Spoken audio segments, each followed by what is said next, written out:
Frumoși mei vărsători, ce faceți, dragilor? Bine ați venit la etalarea bonus pentru luna februarie. Să vedem ce mesaje mai avem pentru voi, însă nu înainte de a spune și la voi aceeași mantră pe care am spus-o la toate zodiile, și anume fie ca această etalare să ajungă la cât mai multe persoane care au nevoie de aceste mesaje, da? Care au nevoie să le audă și să îi ajute cu ceva. Așa că, acestea fiind spuse, trecem la treabă pentru că știm despre ce e vorba în această etalare. Hai să vedem.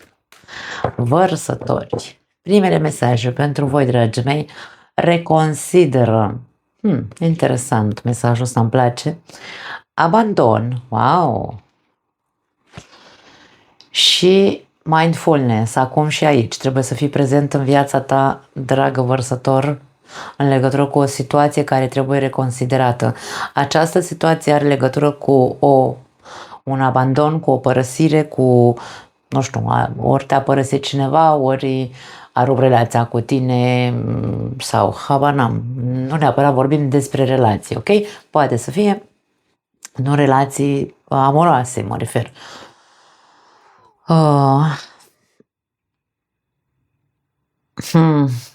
Avem optimism la capătul cărților.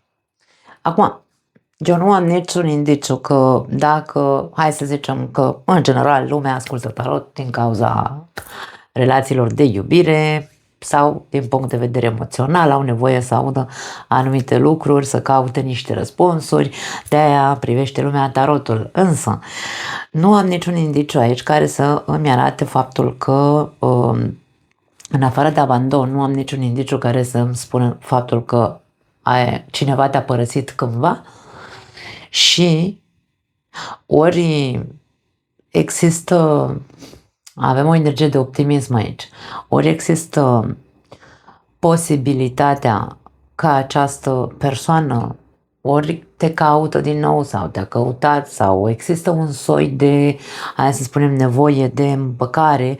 Mie vine să spun că aici este un avertisment pentru unii dintre voi, pentru că aici ți se spune reconsideră această idee de a te împăca cu această persoană care te-a abandonat, pentru că e posibil să se întâmple din nou același lucru. Ideea este că tu trebuie să nu-ți pierzi tărâmul de sub picioare, vine să spun, nu-ți pierde realismul care te caracterizează, mă rog, realismul. Nu știu, să fii foarte conștient de cum a fost relația cu persoana asta, dacă ea a fost cea care te-a părăsit sau tu ai fost cel care ai părăsit, dacă sau ați fost de acord împreună să rupeți relația, cum au fost circumstanțele, pentru că aici se cere să fii în acum și aici, foarte conștient și să reconsideri dacă nu cumva e posibil ca a doua șansă sau a treia sau a mia șansă care este, nu contează câte șanse ai dat, dacă este sau nu viabilă, da? Această șansă, pentru că e posibil aici să vorbim tot despre ceva ce nu se va împlini, da? Pentru că nu neapărat să vorbim despre o despărțire, putem să vorbim inclusiv pentru cei care aveți o relație, putem să vorbim aici, mă simt singur în relație, persoana respectivă lângă care sunt nu se implică, domne, în totalitate, mă face să mă simt aici o persoană supărată, dezamăgită, plânsă, da? E un sentiment de tristețe aici, în care persoana asta nu poate să ridice capul de la pământ și ca și cum nu mai vreau să mă simt așa. Și aici se spune, ok, dacă tu în momentul ăsta te simți așa sau lângă tine se simte așa persoana de lângă tine, da? Partenerul tău, că se poate citi viceversa, se simte așa lângă tine, pune una și reconsideră de ce. De ce îl faci să se simtă așa sau de ce îi permiți în continuare să se comporte așa cu tine, să te facă să te simți singur în relație, da? Ai nevoie să fii cu picioarele pe pământ în această perioadă și de ce nu, hai să zicem că poți să fii și încrezător, da? Optimist, poți să fii optimist că vei reuși să rezolvi această problemă, indiferent care este varianta în care te regăsești, da? Pe care le-am spus acum. Important este să fii acum și aici, în viața ta, ca să reconsideri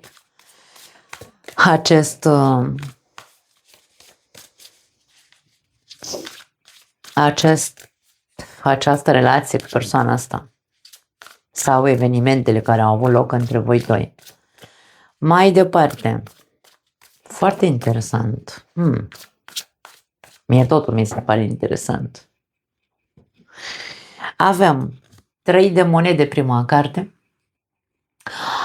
Și mesajul este următorul. Cum zice proverbul, munca în echipă face ca magia să funcționeze. Deci aici vorba despre muncă în echipă, dragii mei. Știm foarte bine că treiul de monede în tarotul clasic este cartea echipei, așadar aici vorbim despre același lucru. Dacă aici e vorba despre reconsideră munca în echipă, pentru că eu pun aici mesajul, da? Reconsideră dacă persoana de lângă tine muncește cot la cot cu tine în legătură cu relația voastră. Ești tu conștient, acum și aici, mindfulness, da? Ești tu conștient de faptul că această persoană va munci cod la cod cu tine sau nu? Tu știi, întreabă-te, pentru că tu cunoști persoana, eu nu. Avem regina de cupe. A-ți onora emoțiile este una dintre cele mai înalte forme de îngrijire de sine. Acum, îngrijirea de sine și recunoașterea emoțiilor, hai să spunem că au de văzut, mai ales în contexte de genul ăsta în care tu ești ori foarte trist lângă persoana asta, ori foarte dezamăgit, ori foarte singur, ori, cum am zis, cealaltă variantă, vrei să mai dai o șansă relației, însă că tu știi cam cu cine ai de-a face și nu știi dacă... Ar trebui să reconsider că nu cred că... De-aia spun, evaluează, dar evaluează cu mintea foarte clară, nu cu speranță, optimism și dacă de data asta o să fie bine. Cântărește bine, îmi vine să spun, pentru că aici regina de cupe spune că dacă îți onorezi emoțiile astea pe care tu știi, inima noastră ne spune, Domne, persoana asta nu se va schimba. Persoana asta nu e pentru tine, persoana asta nu va munci cot la cot, la fel ca tine în relația asta, da? Și așa mai departe. Tu știi, dă-ți voie să fii trist. De-aia spun că există coerență între aceste două, între acest mesaj al reginei de cupe.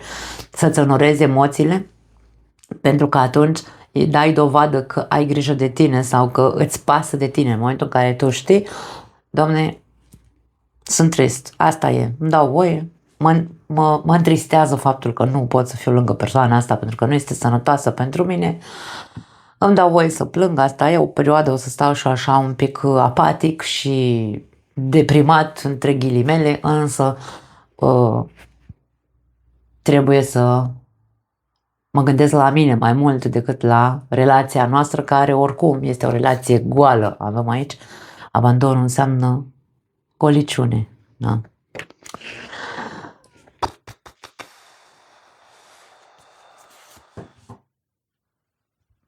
Și avem 10 de cupe.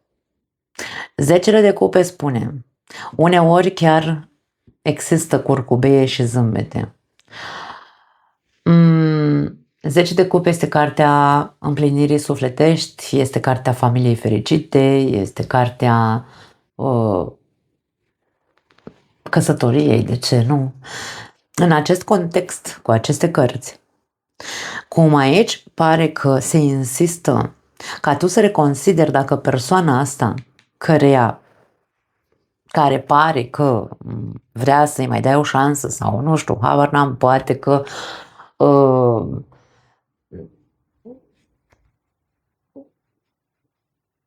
are păreri de rău în ceea ce s-a întâmplat între voi doi, chiar dacă nu sunteți despărțiți.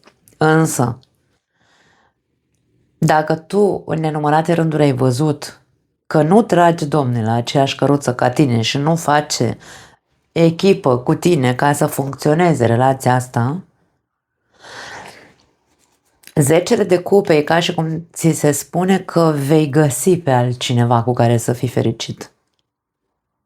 În momentul în care vei trăi, într-adevăr, îți vei trăi viața prezentă și nu vei mai încerca să mai dai o șansă celelalte persoane, o șansă după șansă după șansă și așa mai departe. Simt o certă greutate sufletească la voi. Poate unora dintre voi vă este foarte greu să renunțați la această persoană.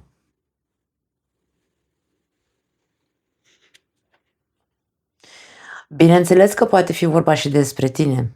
Să reconsideri tu, dacă nu cumva, faptul că tu îți dorești să abandonezi o persoană, ar trebui să reconsideri. Nu fi realist în ceea ce privește relația cu persoana asta. Pentru că aici poate tu ești cheia, tu ești cel care zici persoana asta nu e pentru mine, cine știe? La fiecare cu... Voi știți despre cine vorbim aici, da? Și aici e posibil ca ție să ți se spună să te implici mai mult în această relație. Implică-te și chiar dacă vei, hai să spunem așa, aici Regina de Cupe este implicată emoțional în relație și tinde să sufere de foarte multe ori. De ce? Pentru că devine dependentă emoțional sau foarte atașată emoțional de persoana cu care este în relație. Însă dacă tu ai tendința să fugi din relații în momentul în care simți cu adevărat, avem Regina de Cupe, aici se spune reconsideră acest aspect. Trăiește-ți viața la maxim lângă persoanele pe care le iubești. Regina de Cupe iubește. Dacă iubești persoana lângă care ești, de ce să nu te implici în totalitate să faceți o echipă? Pentru că aici avem un 10 de cupe. Da? Aici vorbim despre curcubeie, zâmbete, fericire, familie frumoasă, copii, tot ce vreți. Veți putea ajunge să construiți alături de această persoană, însă e nevoie de implicarea voastră.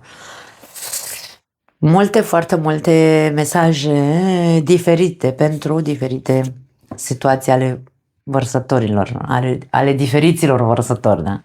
Avem magicianul la capătul cărților, dragii mei, și spune așa: ai tot ce ai nevoie pentru a face orice vrei. Ai tot ce ai nevoie în tine, în interiorul tău și la dispoziția ta ca să poți face tot ceea ce vrei, orice vrei. Orice vrei nu înseamnă vreau să fac, vreau să fie, sau mă rog, vreau să fac orice și să nu existe consecințe, vreau și aia și altă și din nou, fără să mă responsabilizez. Nu, asta este ego, e altceva. Însă magicianul vorbește în tarotul clasic, vorbește despre magie, vorbește despre potențial, vorbește despre a face rai din ce avem, da? Acum, voi alegeți ce vă doriți. Cel mai important mesaj, îmi vine să spun, este acesta cu mindfulness. În momentul în care tu ești conștient de ceea ce ai acum și aici în viața ta, știi cu ce joci, indiferent că despre ce variantă vorbim, știi cu cine ai de-a face, știi care este jocul relației voastre, știi care este potențialul, că există potențial cu persoana asta, că nu există, știi dacă este o persoană care trage cot la cot cu tine sau tu știi că tu ești cel care fuge din relații. Important este că dacă ești în acum și aici, conștient de ceea ce ai și de ceea ce trăiești, vei ajunge să iei decizia corectă și să găsești persoana indicată pentru tine, să fii persoana care trebuie să fii într-o relație, adică implicat în totalitate din punct de vedere emoțional. Așa că mesajele sunt pozitive, dragii mei.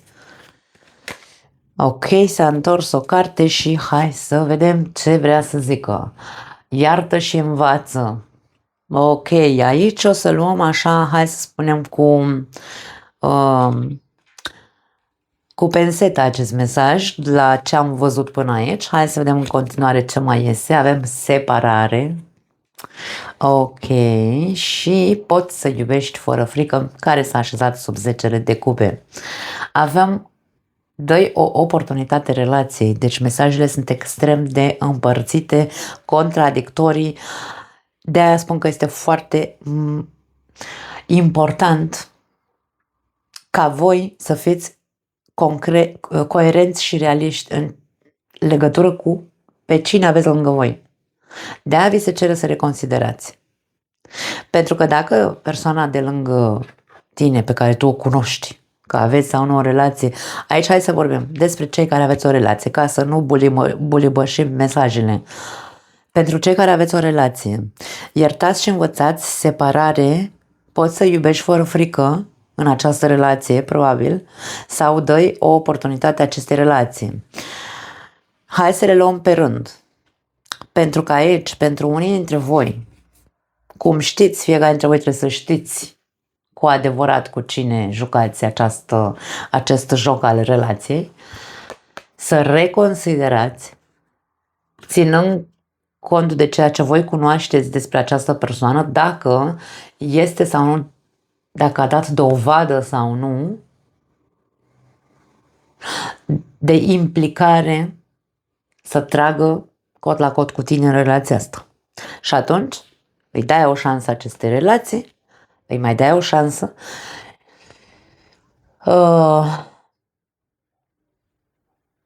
ca să vezi dacă într-adevăr se ține, hai să spunem, de cuvânt. Ierți și învățați, iertați și învățați din această relație,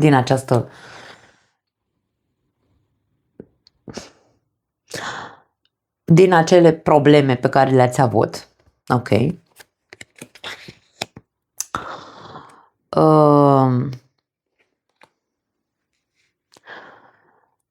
Și bineînțeles, aici dacă relația voastră va continua să fie din inimă sau sinceră și ambii parteneri sunt implicați în totalitate pentru a reconstrui această relație, avem 10 de cupe, a reconstrui într-un mod conștient, introducând în relația lor din nou voia bună, zâmbetele, glumele, nu știu, nu contează, important e să fie pe fericire dusă viziunea, da? Atunci, și bineînțeles ne deschidem să iubim fără frică această persoană, pentru că știm că dacă i-am dat o șansă, e clar că trebuie să se demonstreze. Nu putem să dăm o șansă ștergând cu buretele ce s-a întâmplat. Nu, așa nu învățăm în relație. Aici spune iartă și învață. Da? A doua variantă, tot pentru voi cei care aveți o relație. Dacă relația voastră este una din asta, cum am zis mai devreme, că vă simțiți singuri în relație, că tu, că celălalt, voi știți că aici nu știu cine trebuie să se implice mai mult. Pentru că într-un parteneriat, într-o relație suntem parteneri și trebuie să ne implicăm împreună, amândoi, pentru aceeași viziune, da? Pentru același obiectiv. Dar aici există această imagine a unuia dintre voi cel puțin care se simte singur, abandonat, neînțeles, neiubit și așa mai departe. Aici avem separare pentru unii dintre voi. Poate că pe o parte vrea să ne spună că nu ar strica o perioadă de separare. Pentru ca fiecare dintre voi să-și reconsidere implicarea din relație. Dacă tu ești cel care nu te-ai implicat suficient, să-ți dai seama că trebuie să începi să faci eforturi mai mari pentru a fi 100% în relație, iar dacă a fost celălalt, același lucru. Fiecare dintre noi să reconsiderăm și să rumegăm și să vedem cu ce am venit în această relație, da? Cât de mult ne-am implicat, cât la sută. Pentru că aici este rost de a ne mai da o șansă, însă întâi avem nevoie de o distanțare între noi, da? E nevoie să ne luăm o pauză, ca să rumegăm, atenție, nu o pauză ca eu să mă duc să-mi fac pe altcineva și tu să te duci să-ți faci pe altcineva. Atunci vorbim despre o despărțire, nu vorbim despre o separare. Sunt foarte multe, eu am auzit multe, mi se par tâmpenii. Atenție, eu vă zic părerea mea, acum voi puteți să aveți sau nu aceeași viziune ca mine, însă pentru mine, într-o relație de lungă durată, cel puțin, dacă unul dintre parteneri, sau mă rog, relația e mai tensionată și nu este că acum avem tensiuni sau de 2 săptămâni, de o lună de zile ne tot certăm și nu ne reușim să ne punem, nu știu, relația pe picioare, vorbim despre a târî ceva de genul ăsta de mulți ani în această relație, viziunea mea sau cel puțin ceea ce și eu am avut, da, o experiență, să zicem așa, în viața mea de cuplu, în care am zis cel mai bine ar fi să ne luăm o pauză, da, ori mă mut eu, ori te muți tu, hai să vedem, fiecare dintre noi să rumege, să vadă dacă își mai dorește relația asta și să vedem în momentul în care ne hotărâm că amândoi vrem această relație, nu ne rămâne altceva decât să începem să muncim cu adevărat la relație, da? Mie nu mi se pare atât de mare tâmpenia să-ți iei o pauză de la relație, pentru că foarte mulți spun în lumea asta spirituală de rahat pe care o mănâncă ei așa iurea, care derutează creierul uman, este că în momentul în care se spune pe alte canale, nu dau nume și nu voi da probabil niciodată nume, însă în momentul în care se spune când ți se cere o pauză, e clar că are pe altcineva, nu întotdeauna, dragii mei, dacă deja are pe altcineva, deja oricum tu știai. Acum, hai să nu încurcăm borcanele, că nu vorbim despre același lucru. Poate că acele persoane se refereau doar la acel aspect.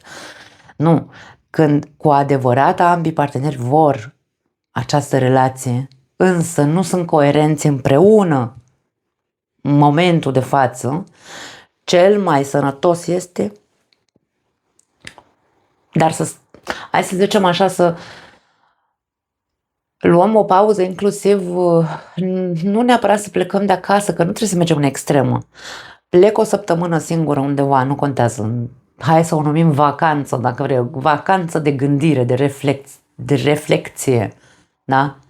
Plec eu sau pleci tu sau nu contează. Dacă avem copii, nu știu, într-un fel sau altul faceți cumva ca să rămâneți singur tu cu tine și ea cu ea, ca să poată să puteți să vă clarificați.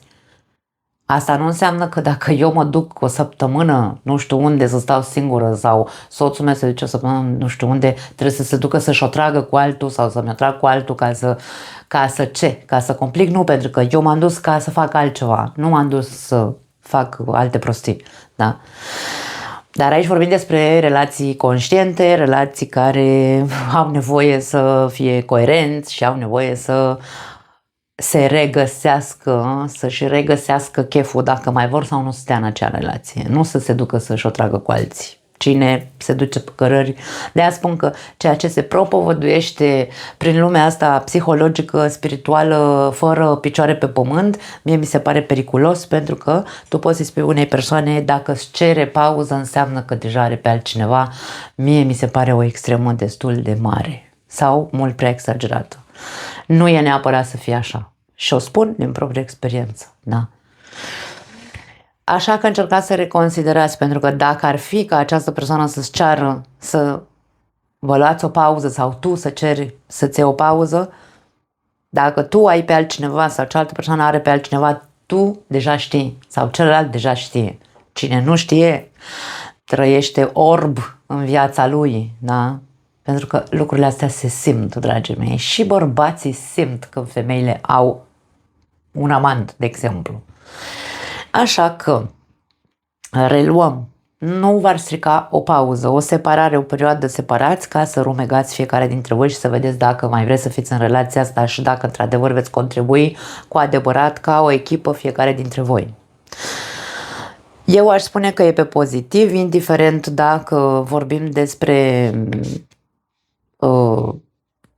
hai să spunem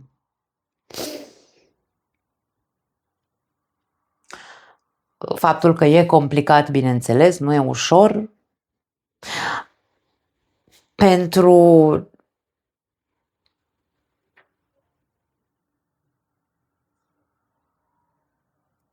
hai să spunem, pentru cei singuri,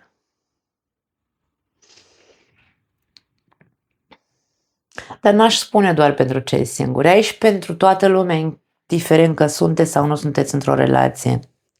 Pentru că mesajele sunt centrate pe același lucru. Aici vorbim despre o separare și o împăcare, deci o nouă oportunitate. Trebuie, într-un fel sau altul, bine, nu trebuie, că am un defect din fabrică, la mine totul e trebuie. Am încercat să țineți cont de acest aspect și pe viitor. Cărțile mesajele parcă spun că e nevoie de o separare și apoi de o nouă șansă.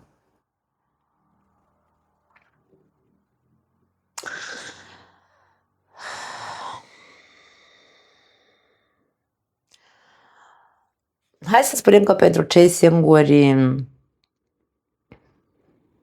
unii dintre voi ați rămas cu sechele. Poate că aici, la voi, cei singuri, nu e nevoie să dați o oportunitate cuiva din trecut care v-a abandonat sau cum am spus la început. Poate că nu e despre asta, ci este o nouă oportunitate ție, pentru că aici se spune că poți să iubești fără frică, tu poți să ajungi să fii fericit, poți să creezi o relație frumoasă, să construiești o relație frumoasă cu altcineva în viața ta, dacă reușești să... Hai să spunem să pui punctul pe I în legătură cu cum au fost relațiile tale anterioare. Pentru că dacă mereu s-a repetat aici o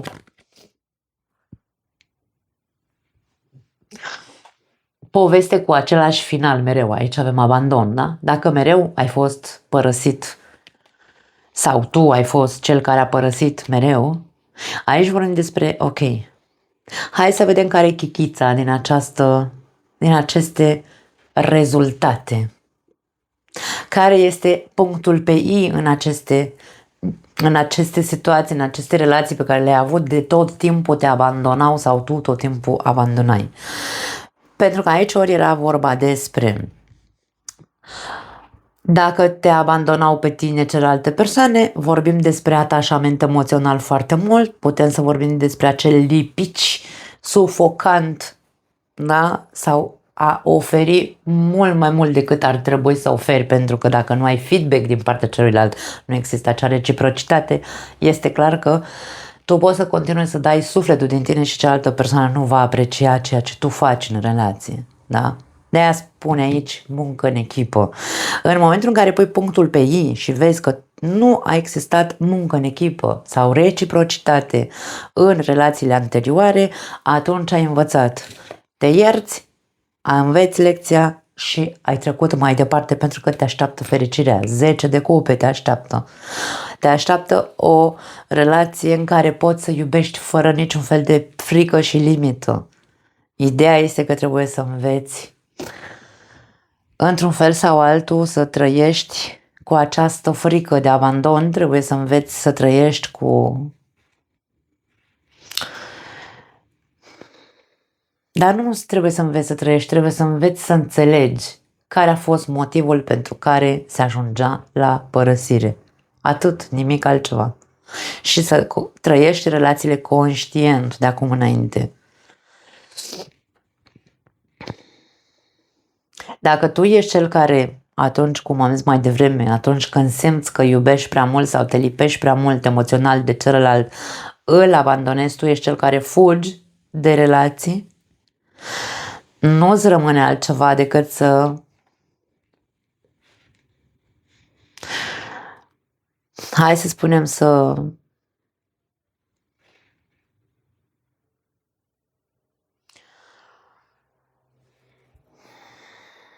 bine, eu mereu recomand terapia. Duceți-vă, oameni buni, și căutați să înțelegeți de ce aveți comportamente de genul ăsta, pentru că nu este normal să nu Nu este normal să dăm bir cu fugiții când iubim pe cineva sau când suntem într-o relație care poate duce la fericire. Există persoane care fug în momentul în care se îndrăgostesc sau în momentul în care, într-adevăr, văd că relația devine prea serioasă. Fug.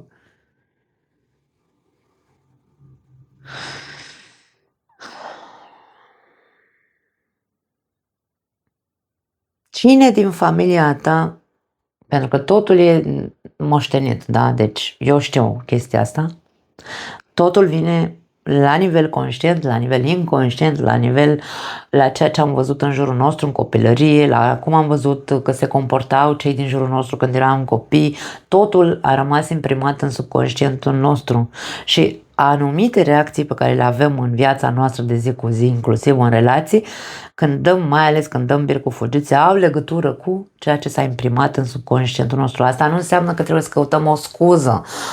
Eu sunt partenerul, hai să zicem, vărsătorului care, domne, și-a dat seama că mă iubește și acum a fugit de mine. Și eu să stau așa ca proasta, că nu pot să zic altfel, să plâng după el și să zic, vai săracu, ce milă mie de el, că a trăit viața care a trăit-o, că în jurul lui, că a fost traumatizat, că a fost, nu, dă-i două capace peste ochi, să se ducă, Doamne iartă-mă, să se facă bine la psiholog, ca să-și rezolve rahaturile. Nu stau eu să plâng acum pentru el, că vai săracu, ce-l înțeleg că el a trăit un dezastru în familia lui. Un ștâncor, un pas înainte, dragii mei, da? Că mi iese și la voi bestia. Cam asta e. Dacă tu ești cel care are o relație cu un vărsător, cu o vărsătoare și te abandonează, nu ai ce să înțelegi de la persoana asta. Trimite-o așa prietenește, cu un șut în fond blând, da? Trimite-o la terapie să-și rezolve rahaturile. Cam asta e. Aici vorba despre ai nevoie să înveți odată să funcționezi, îmi vine să spun, în echipă, că nu ești singur pe lume. Te așteaptă iubirea, te așteaptă fericirea, te așteaptă o relație frumoasă. De ce fugi de ea, mai omule?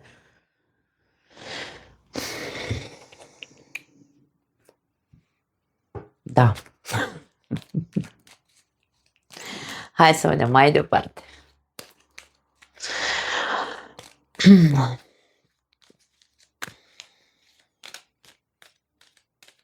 Ok, acum ne oprim.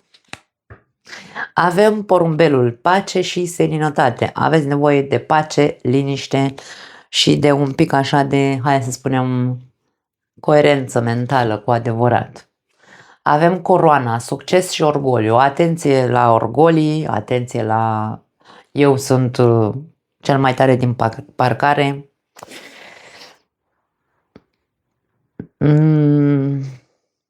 Înainte de toate suntem oameni, întotdeauna am zis. Nici nu trebuie să suferim. Acum stați așa că sună prea a mesaj din ăsta care se poate lua motamo și nu e despre asta. Când spun nici nu trebuie să suferim, este pentru că dacă noi trăim conștienți în acum și aici, da, în viața noastră de zi cu zi, noi putem să alegem, hai să spunem așa, să rezolvăm lucrurile fără să ajungem la suferință. Da? De acord sau nu? Adică, ca să ne înțelegem. În momentul în care apare această aroganță și acest orgoliu în fiecare dintre noi, că m-ai abandonat, stai că ți-arăt eu ție, stai că vezi, sau mă rog, nu că m-ai abandonat, m-ai făcut să mă simt singur, nu-mi dai ce am nevoie, habar n-am, alte chestii de-astea profunde. În momentul în care eu ți-am dat tot, eu acum mă pun pe picior de arogantă și zic, lasă că stai că ți-arăt eu cu ție acum, mă iau și am plecat de aici, separare, fără să stau de vorbă cu tine. Aleg să te fac să suferi într-un fel sau altul. Și aici nu e despre asta. Deci întotdeauna avem liberul arbitru la îndemâna noastră să ne trăim viața, să ne tratăm persoanele de lângă noi așa cum ne iese nouă, însă în momentul în care vorbim despre aroganță sau orgoliu, aici avem o mare problemă. Dacă vorbim despre nu e nevoie să suferi, pentru că poți alege varianta cea mai etică, să spunem, în relație și să cauți pacea și liniștea. Însă, atenție, nu în detrimentul tău, pentru că din nou aici poate să se reinterpreteze și să se zică, păi cum adică mă abandonează și eu nu trebuie să sufăr sau nu trebuie să caut un soi de răzbunare sau e ca și cum nu ar trebui să am sentimente dacă m-a abandonat și să nu-mi dau voie să sufăr. Ba da, dă-ți voie, bineînțeles, aici vorbim despre faptul că cea mai bună formă de a te onora sau de a avea grijă de tine, pardon, de a avea grijă de tine este să-ți onorezi îți onorezi sentimentele, da? Emoțiile. Plângi, dă-ți voie, însă nu plânge și te tăvăli până când ajungi să te împietrești, pentru că orgoliul atunci iese. Aici e nevoie de, hai să spunem,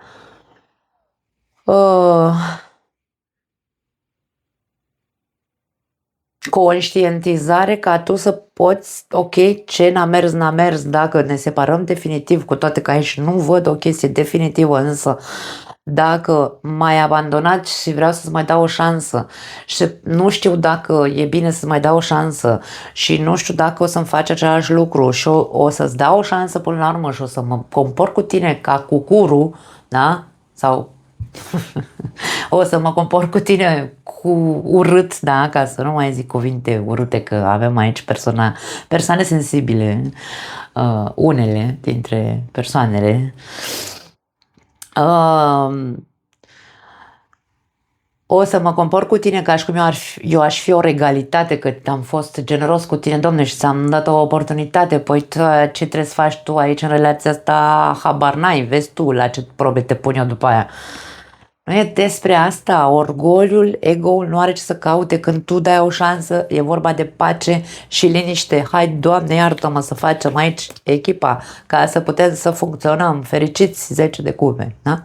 Nu vin aici să mă pun eu pe mine pe o scară mai înaltă și să zic să-mi pupi mâinile și picioarele că ți-am dat o șansă. Urât. Și avem ancora. Ancora înseamnă ancorare în acum și aici, realism, conștiință și coerență, da? Ancora vine cu stabilitate și siguranță. Dacă este ceea ce căutați, aruncați orgoliul ăsta de rahat la gunoi, că nu aveți ce să faceți cu el, ok? Separați-vă de el.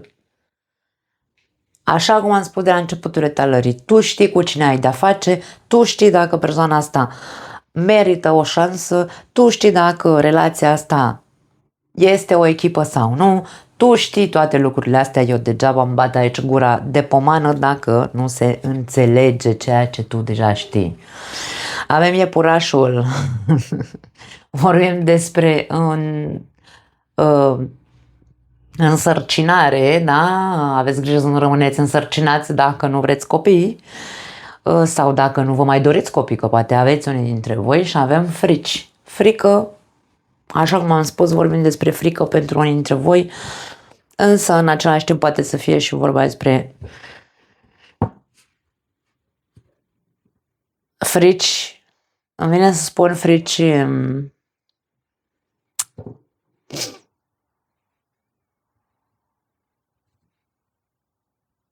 nu știu de ce îmi vine cuvântul în cap, cuvântul nerealiste. Unii dintre voi sunt frici nerealiste, de-aia vi se cere coerență aici. Și picioare pe pământ.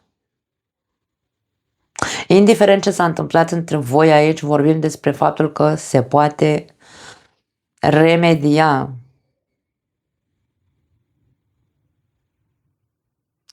Insist, nu e vorba despre cineva din trecutul tău, e vorba despre cineva de acum, dacă vorbim despre cei singuri, ca să ne înțelegem, nu e vorba despre faptul că cineva cu care tu ai avut o relație e neapărat. Eu aș spune că asta cu cineva cu care ai avut o relație este, hai să spunem, coerentă doar pentru cei care ați avut o căsnicie, să zicem așa, și ați stat o perioadă separați și probabil că nu este, divorțul nu este semnat, adică nu s-a mers mai departe, suntem pur și simplu doar separați sau la distanță într-un fel sau altul. Doar aici, la voi, este valabil ceea ce am spus până acum. Nu este despre cei singuri, de exemplu, sau cei care ați divorțat, ați terminat toate documentele și așa mai departe, ca să o luați din nou de la capăt cu aceeași persoană cu care ați fost căsătoriți. Nu.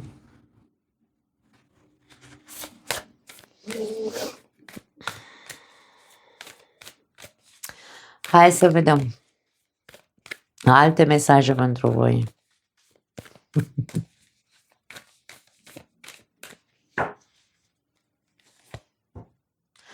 Întoarce-te acasă.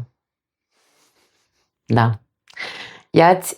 Fă-ți o programare cu tine însuți. Acasă nu înseamnă pleacă de unde ești și tu te înapoi acasă, că nu știu dacă e vorba despre persoane care sunt separate prin distanță, după cum am zis, poate să fie pentru unii dintre voi.